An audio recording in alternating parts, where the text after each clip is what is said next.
Muted. Coordinators for the SAFE projects. It is a very important role as we launch SAFE Forward, and you are all of our guinea pigs, and you're doing it all so well. It's amazing. It's fantastic.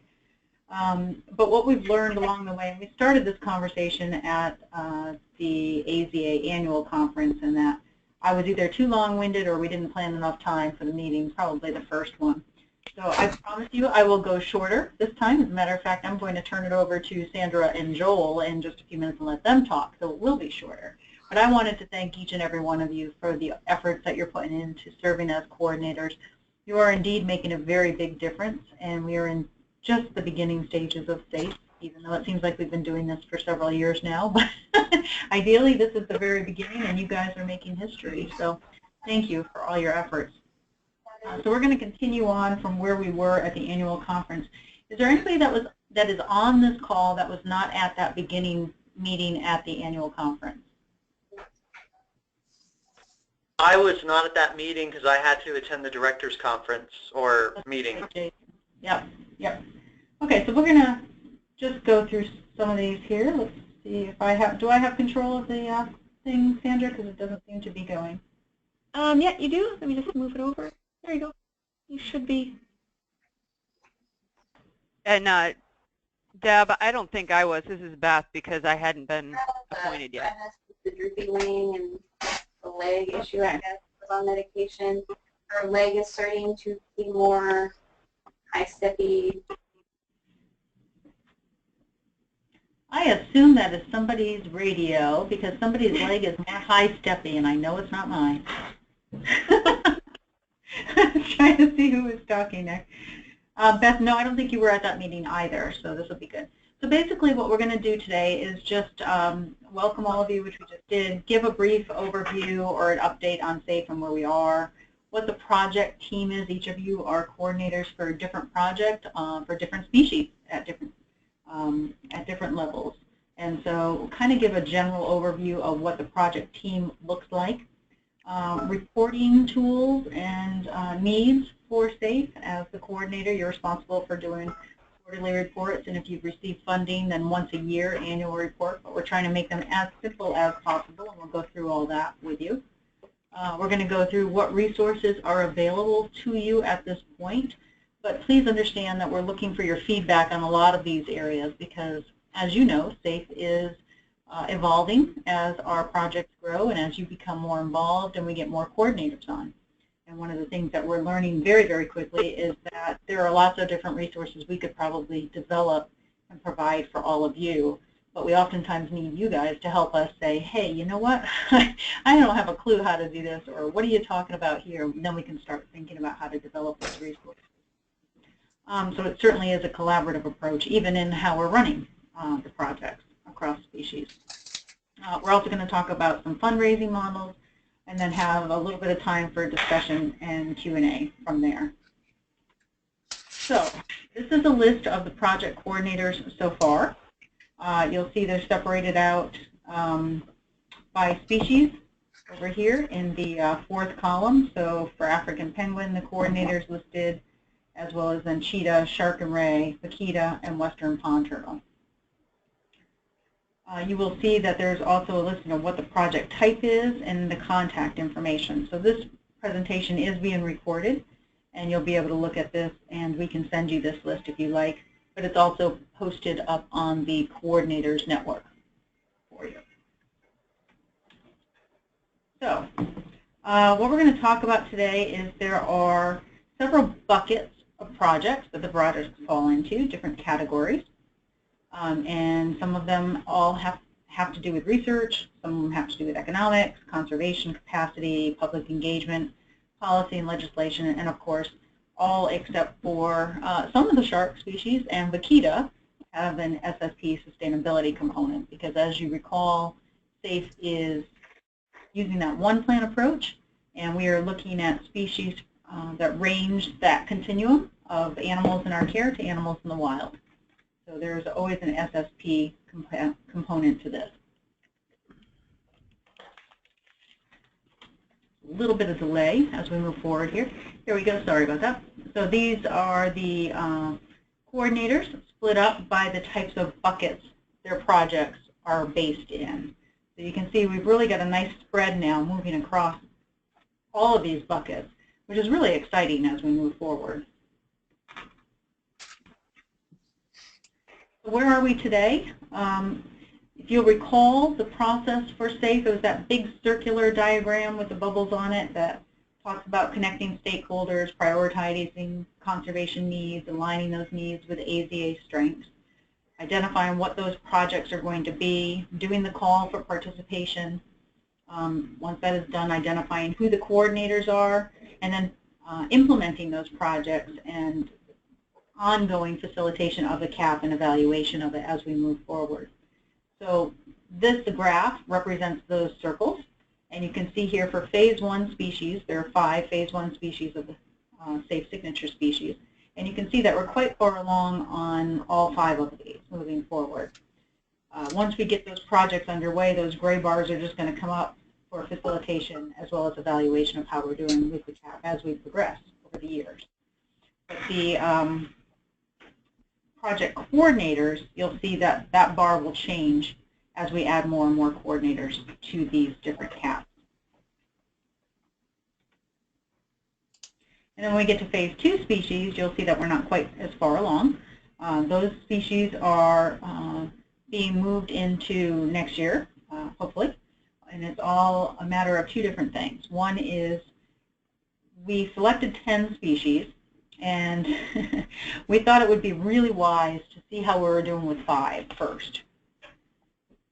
So we have picked those first 5, and then we want to see how they progress. We're going to learn as we go. We've already changed a few things and procedures, and we'll keep evolving as we move forward, but also funding. We want to make sure that we have, as funding comes in, that we're going to fund the projects for those first 5 species and get those underway and well funded before we move on to the next 5 species. So it's a matter of learning what we need to learn to be as efficient and effective as possible, but also to have funding in place to secure that we're able to implement the projects for phase 1 before we move on to phase 2.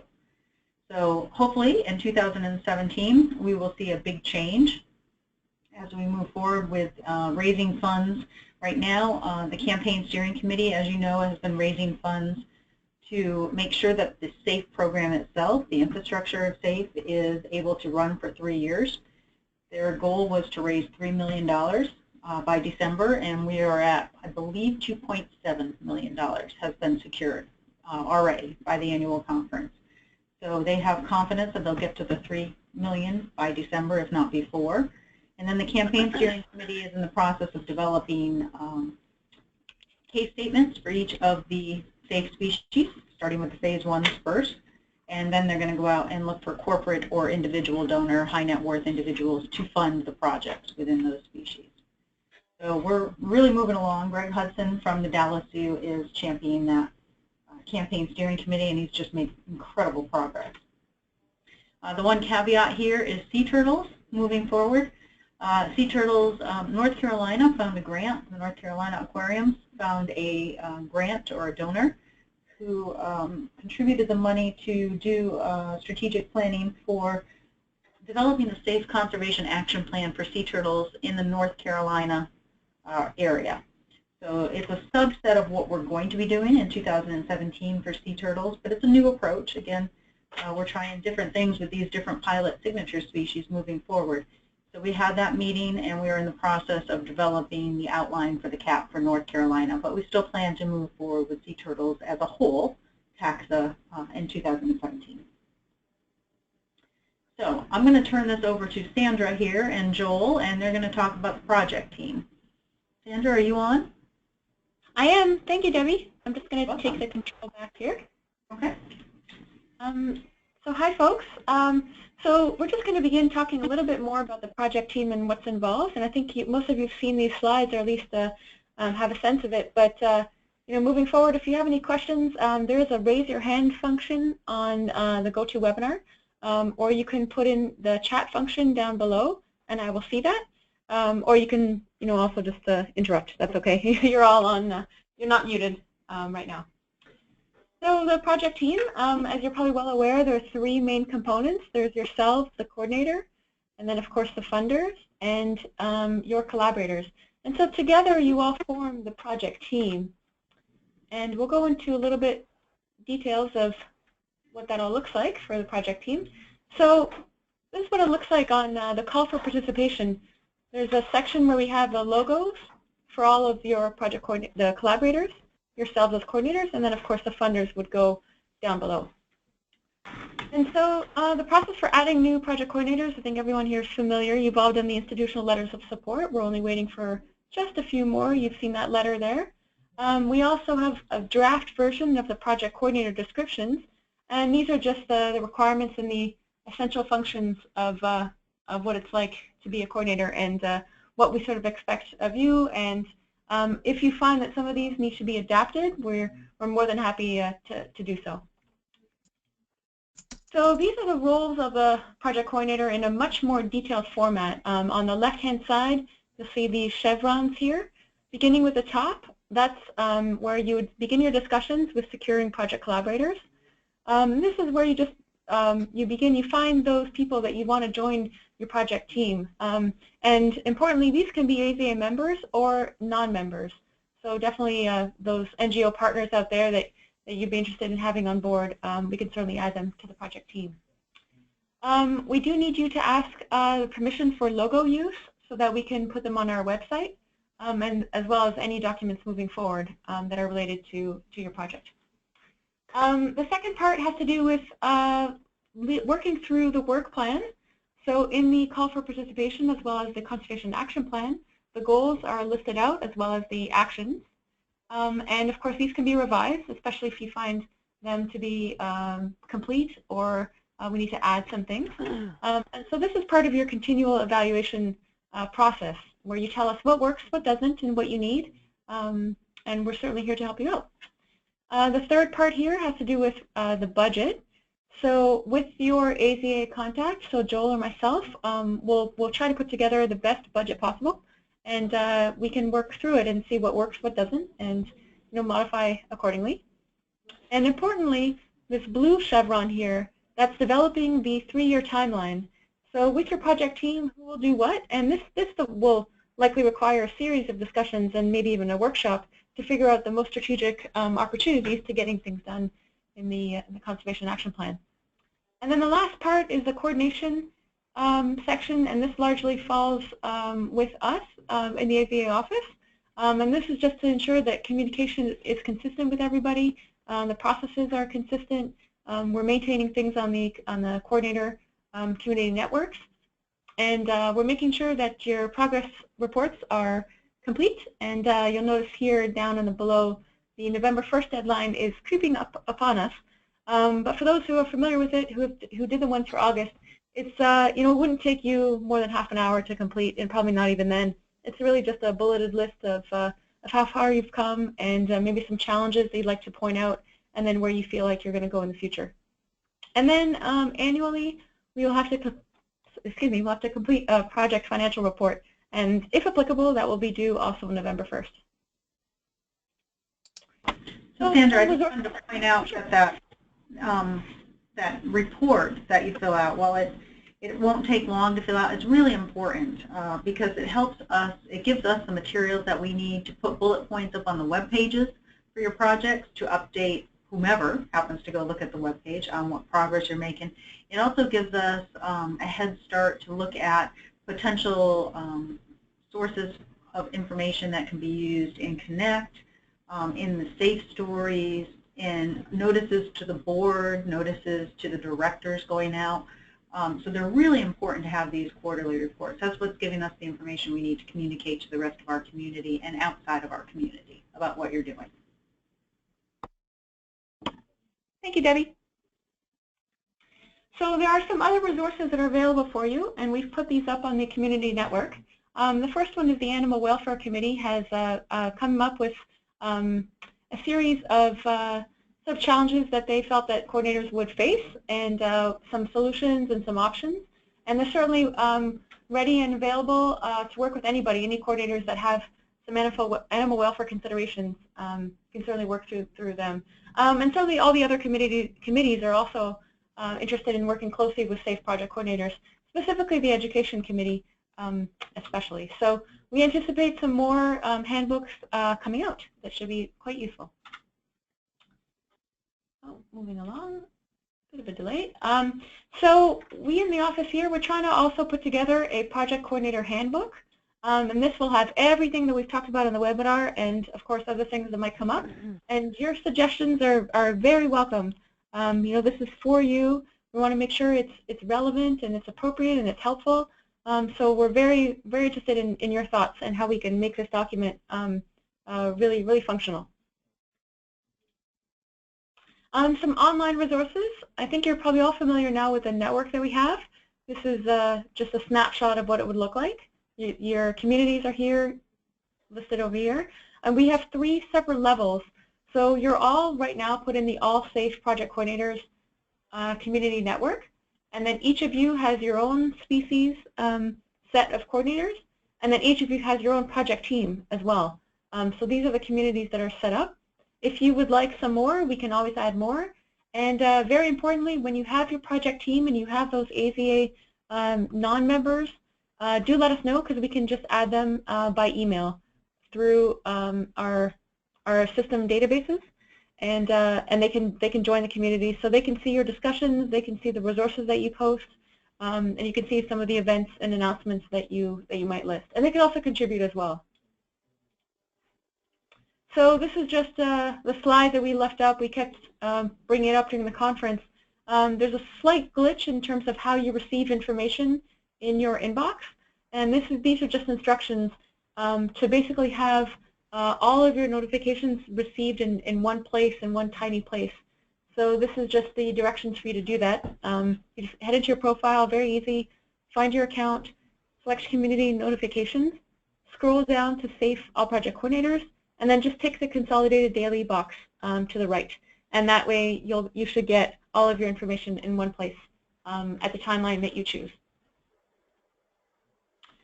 So we can delve into some of the key roles. So project collaborators, who are they and what do they do with you? Well, they certainly work very closely with you, and they work closely with other collaborators. And they will be recognized with their logos and documents on the website. And they really play a key role in the project in helping achieve the action items. And so this is important. You know, this is sort of taking the burden off your shoulders and making sure that you're not the ones that are responsible for making sure all the action items are complete. That's really with your collaborators. They're there to help you, and you can work very closely with them. So adding project collaborators, we're just keeping an email trace for that. Is there a question?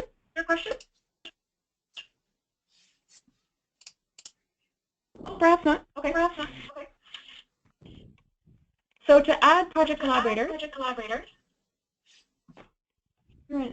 Sorry, folks, I hear an echo. I'm just going to mute you all. If you do have a question, just raise your hand and I can unmute you. Okay, so to add a project collaborator, we're keeping up an email trace of communication in terms of when they're added. And this is at your discretion, so you let us know who you feel is appropriate and who would work well. And then you just send the high resolution logo to the AZA contacts, so that's Joel or myself. And it's important that they maintain that continued involvement. And if you feel that one of your collaborators is they're just a logo on a page sort of thing, and you'd like them to be involved in a lot more, we can certainly have that discussion and brainstorm in different ways to get them engaged. Now the funders, so these are, there's some opportunities that are defined in the call for participation, and they're in the format of a menu, which is pretty easy for potential funders to kind of look down and check off what they might be interested in funding. And if you would like to add to that menu or change the menu in accordance with the action items that we have, again, let us know. We can do that in-house and then almost instantly upload it to the website. And so their logos are recognized in the documents on the website, and of course they help achieve action items. In terms of the minimum limit for new project funders, so it's important that we maintain communication, the folks at AZA staff and then with you as well, Our goal is not really to entice funders, and that's why you see that forbidden symbol there. But it is important that we recognize the funders in a formal way. So recently there have been some discussions about this, and the minimum amount is moving forward will be $3,000 of a contribution, and that's how they would get their logo on the website. In the past, we didn't have that minimum, but this is a directive that we've received. So when we disperse the funds to project coordinators, we do have a grant letter, and this is just an overview. It's a letter that's directly to your CEO or director, and it's just stating how much has been received by your institution for the project, and that you are agreeing to receiving it, and you are responsible for making sure that the funds are going to the right places at the right time for the right action item. This is what the annual financial report looks like. I know it looks massive and it looks quite comprehensive, but really just have a look at this first column here where it says AZA completes and AZA completes. The only part that you will actually just be doing, you'll just be updating the numbers that we're going to put in for you. So we're going to try to make this as easy as possible, as fluid, as smooth, as transparent as needed. And again, if it doesn't work, if there's parts of the form that aren't relevant, we are open to suggestions and to modification. So this is really just needed on an annual basis. And importantly, when you receive funds for specific actions or goals, we're trying to be sure that you're only allowed to reallocate up to about 10% of that budget received. This is just a way that we can maintain accountability with our funders. And of course, we're very interested in keeping track of the in-kind contributions. We're very interested in knowing how many hours you're spending, what are the resources you're spending in terms of in-kind. This helps us keep track of how much our institutions are spending and contributing to SAFE, which is incredibly valuable, especially for ARCs and that ARCs report that we do every year. So as we mentioned before, not to keep repeating this, but it's important. Your quarterly report, the next one will be due November 1st. And it's just a series of 5 questions, very briefly. And of course, if you want to add other information, we'd love to hear about it. But it's just listing points of progress, listing any significant changes that might have happened to the work plan or the timeline or even the budget, letting us know any challenges that you might have faced and how they might have been addressed, and then any new collaborators that have been identified, and of course any new funders. So really it's just the first 3 that we're really interested in tracking and keeping going, because the 4 and 5 will be updated as you tell us as well. So back to the community library. All of the documents that I mentioned so far, including the templates, they're all in the folder content of the community library in your SAFE All Project Coordinators community network. We are very interested in hearing about your successes, and so is the rest of the community. So we've created, you probably heard about this at the conference, but we've created a new page that's connected with AZA SAFE, and that's the stories page. And these are short stories and highlights from your institution or from the field. They're sort of, you can put it anywhere between 200 to 500 words or so, which is that's a big variance. But you can put in details, you can put in stories, you know, whatever you like. Think in terms of a blog, but not really a blog, but that's the kind of language and tone. And your 2 contacts for that are Rob Vernon here in the office, as well as Jennifer Fields, or of course Joel or myself, or Debbie. And we can upload videos and photos as well to this. Another way to communicate your successes are in the Connect magazine. That's the monthly magazine that's sent out. Just in terms of numbers for you to know, we have a readership of about 12,000 with that Connect magazine. And in this magazine, there's a new section that's created called Member View. And these are it's a really great way for you to highlight in print format some of your successes.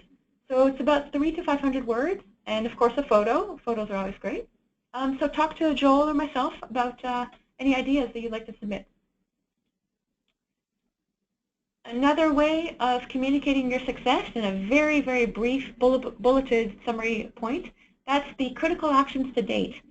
So on the AZA Safe signature species for your species, if you head into your project section, you'll see a snapshot of your project, your coordinator, of course, collaborators, funders, and then you'll see a very small but brief, to the point project description, and then the conservation challenge that it's addressing, and critical actions to date. So we'd like to keep that dynamic. So, again, just send in your bullet points, and we can upload that pretty quickly. So we've heard some very interesting and fun, creative awareness and fundraising ideas. The Unite for Literacy campaign, which you've heard about from last year, those different books that we have.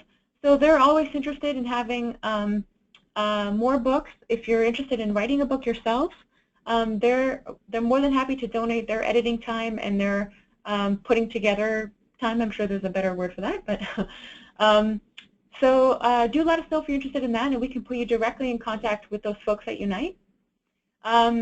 Dave Bader can probably explain this a little bit better than I, but there's a group that's affiliated with a local Zumba group in Long Beach, and I believe it's either Tuesday or every Wednesday they do Zumba at the aquarium, and recently they did a Zumba for Vaquita event, which is great. Dave has photos. I'm sure he'd be happy to share.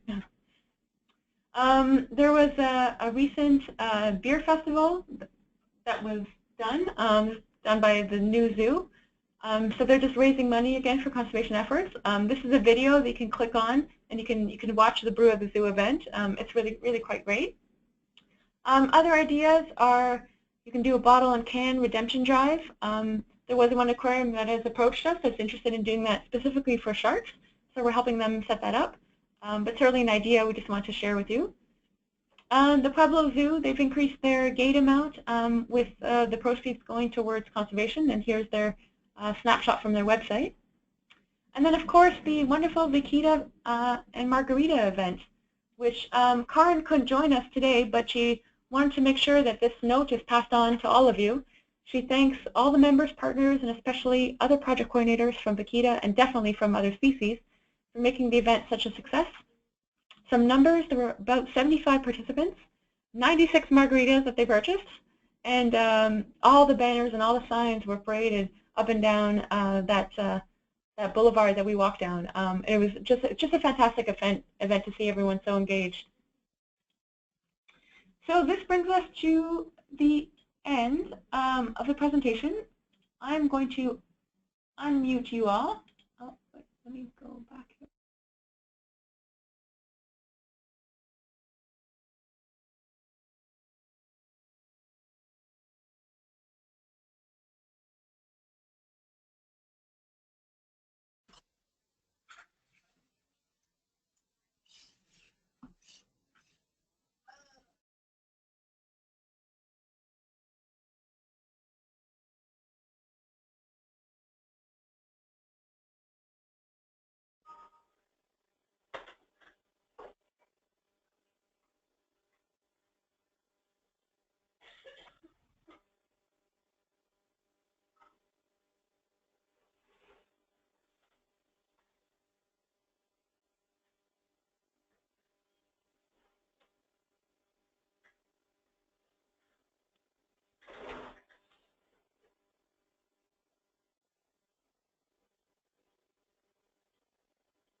Hello?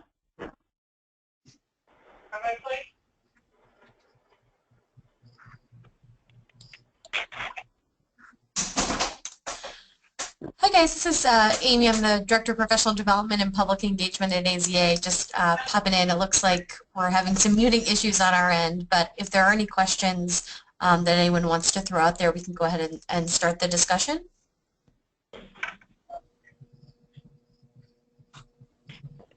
Thank you, Amy. Sorry about that, folks. When I unmuted everybody, I muted myself by accident. Sorry about that. Yes, so the floor is open. So please, do share your thoughts, your comments, any challenges that you've had that you'd like to address with everybody.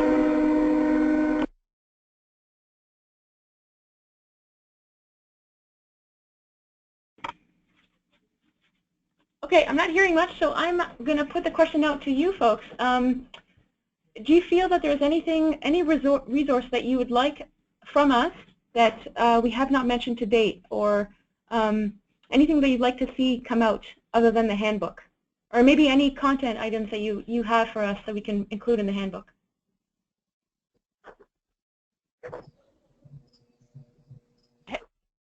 Hey, Sandra, this is Beth. Our action plan just recently got done. Is there any way that I could get a final copy of that, or where is that located on the website? Of the handbook? No, of our action plan.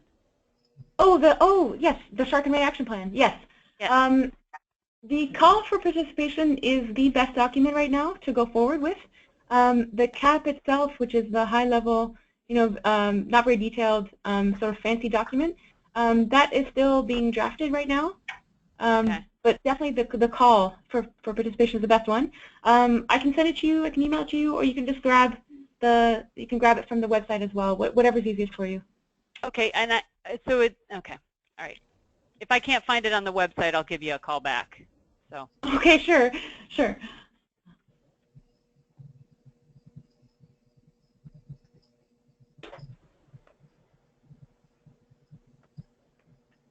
Hello, I have a question.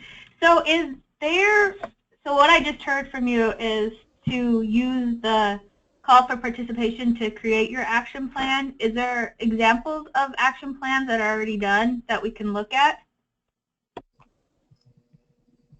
I'm not sure what you mean by the first part, because we are creating the action plans here in the office. And there are examples. The Vaquita one is in review right now. It should be up. So I think there may be a little bit, there can be a little bit of terminology confusion sometimes.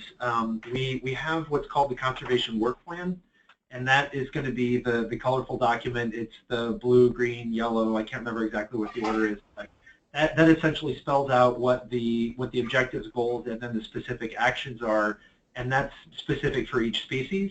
And so that content gets pulled forward into the call for participation. So that is that's really just verbatim coming from one document and placed into the other. So that has been developed for each one of these projects by the time we're to the point where we're identifying project coordinators. And so that is finished and available. And I'm sorry, was that Elizabeth that was asking? Yep. Okay. Okay, just making sure. But yeah, so that's something that we actually, for the public engagement project, we actually work very closely with the Conservation Education Committee to pull that together. And so that actually, as a starting point, is pretty much standard for each one of the species. But as we are developing our plan and figuring out exactly what it is that you're going to be doing for penguin public engagement, we will revisit that and we will start to revise that based on what is going to be the actual scope of work for what it is that you'll be doing. So the starting point is available, but we'll be tweaking that as we move forward. Okay, thank you. Okay. This is Jessie. I was wondering about the financial annual report. If we don't have any financial transactions, do we still do one that we just put zeros in the columns, or when do we actually start utilizing that? Yeah, that's really for folks who have received grants already. Which most projects have not. But we do want to capture the in-kind contributions that you've done so far.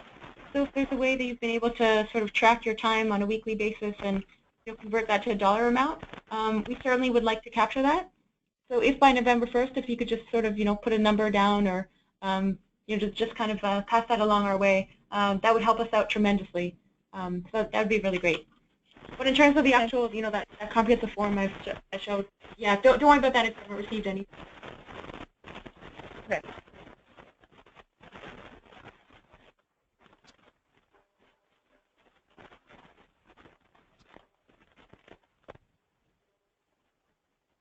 Any other questions?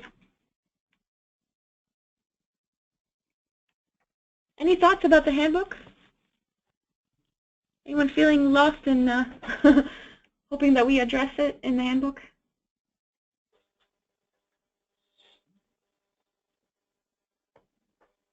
Okay, well, thank you everybody for attending. So do certainly contact us offline if you have other questions. Joel or myself, we're here for you. We're here to help. And this webinar will be available shortly. I'll email everybody with the recording, and I'll also send out the PowerPoint, the PDF that we used for this.